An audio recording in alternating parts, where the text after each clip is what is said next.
So I had a very, very interesting week, and I think I'll start with kind of before my week.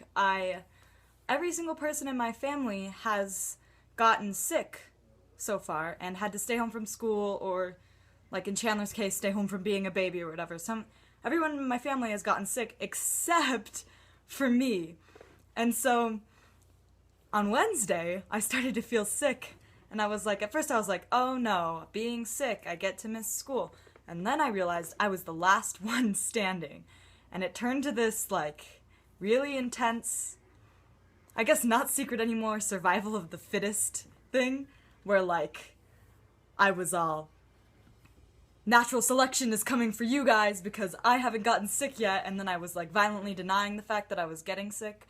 And, I was, like, creating the scenario in my head that, like, if this sickness that's going around, because it's going everywhere, if this was a zombie virus, then I would be immune and I would survive the zombie apocalypse.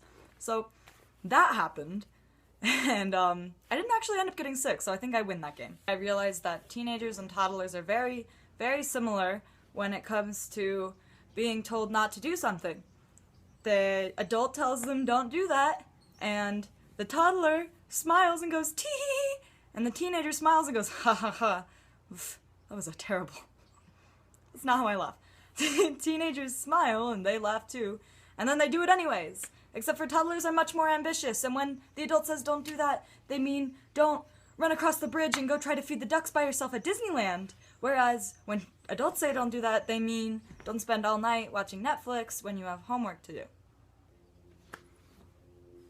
Also, last Friday, I am really bad at timelines, a pink cat, air balloon, landed in the backyard of my mom's house, kind of. There's like my backyard fence, and then there's like a giant hill that goes all the way up to the Mormon temple, and the cat balloon landed there, and these two people got out, and this guy comes running up, and he's all like, you can't land here because you can't get back up the hill. And they were like, oh no. And so one of the dudes had to get out to lighten the load so that they could get up the hill, and then he would get back in at the top.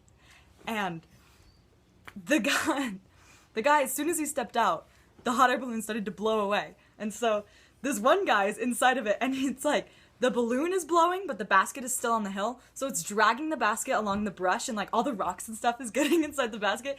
And you can see the guy's legs flailing and stuff, and like the door is opening and closing, and the two people are like chasing after him at high speeds. So, things you didn't know about the Reno air race. There was a disastrous event in my backyard that they didn't talk about at all, and seemed to not be affected by. Also, I'm sure you're familiar, or if you're not, go get familiar with the song Boss by Fifth Harmony, and it's not actually a suggestion so much as a topic of discussion, because in the chorus, it mentions Oprah dollars. And I guess this is what Valeria said. She's like, apparently Oprah has become an adjective.